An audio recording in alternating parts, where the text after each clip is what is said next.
বাংলাদেশ থেকে যে সকল মেয়েরা স্টুডেন্ট ভিসায় জাপান আসতে চাচ্ছেন, তাদের জন্য জাপান আসা ঠিক হবে নাকি না আসা বেটার হবে? এটা নিয়ে এই ভিডিওতে আপনাদের সাথে কথা বলবো। আপনি যদি একজন মেয়ে হয়ে স্টুডেন্ট ভিসায় জাপান আসতে চান, যদি আপনার ফ্যামিলি থেকে টিউশন ফি দেওয়ার সাপোর্ট থাকে, তাহলে জাপান আসতে পারেন।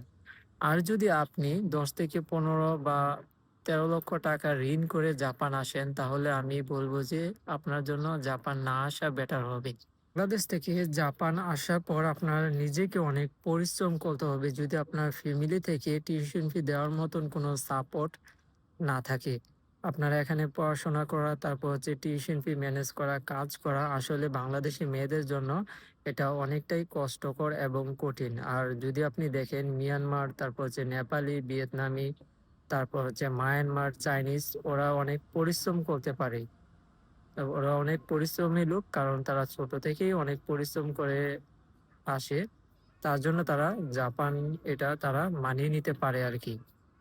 আর বাংলাদেশীরা মেয়েরা আপনার তেমন একটা পরিশ্রমী না বা আপনার পরিশ্রমের সাথে অভ্যস্ত না বিধায় আপনার জাপান যে বাংলাদেশী মেয়েদের জন্য একটু কঠিন।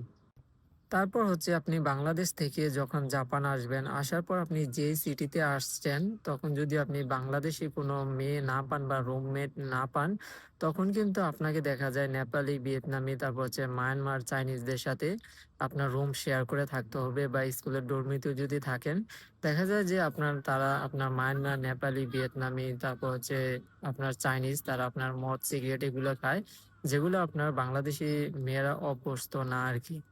আপনি যদি মনে করেন যে আপনি একা বাসা নিয়ে থাকবেন, তখন কিন্তু আপনার প্রচুর টাকা খরচ হবে। কারণ ফার্স্ট টাইম একটা বাসা আপনার নিলে তখন আপনার অ্যাডভান্স সহ ১ থেকে ১.৫ লক্ষ টাকা খরচ হবে। তারপর আপনার প্রতি মাসে ৪০ থেকে ৫০ বা ৬০,০০০ টাকা আপনার বাসা ভাড়া দিতে হবে। তারপর হচ্ছে আপনার জীবনযাপনের খরচ, তারপর হেলথ ইন্সুরেন্স বা এই সবকিছু নিয়ে আপনার প্রত্যেক মাসে ৮০ থেকে ৯০,০০০ টাকা খরচ হয়ে যাবে। তো যারা জাপান আসবেন মেয়েরা অবশ্যই চিন্তা ভাবনা করে জাপান আসার সিদ্ধান্ত নিবেন।